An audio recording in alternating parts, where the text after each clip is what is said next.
An object reference is a reference to an object that already exists in the world.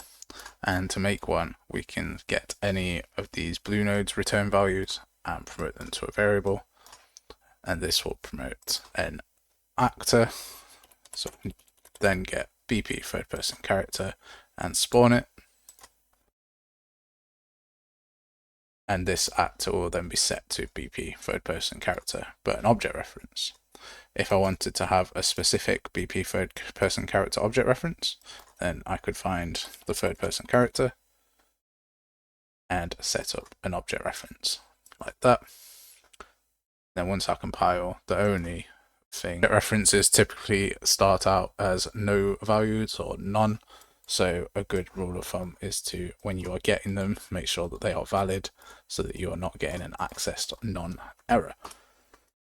Now that we have our third person variable set as a object reference, we can put the return value into it and set that to be the third person character variable. Now this works because third person character inherits from actor, so we can have either or for that. But if, for instance, I change this to, let's say, BP test, this would work, which is a test blueprint here of parent class actor. So this would work with our new var for the actor. But this new var 0 is our BP third person character. So if I tried to connect those up, that wouldn't work because an object reference can only refer to the object that is created for. We'll change this back to BP third person character and connect the to new var 0.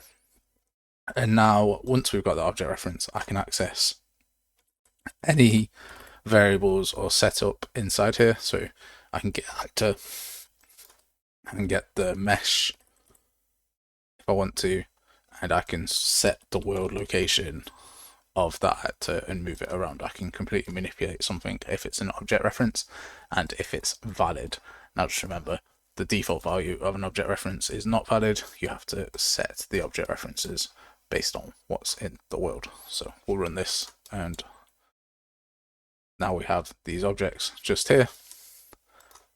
And if I set up a new blueprint, so we're going to press 1 to spawn it and set the variable, and then I'm going to get that variable and set its rotation to be 180. So if I press 1, spawns it, and there's 2. Now it's upside down, so I can manipulate that completely. Now watch what happens if I press 2 without doing that. Nothing happens, and when I exit the game, I get a bunch of errors because the variable wasn't set at all. We'll go more into access non errors later and how to fix them as well.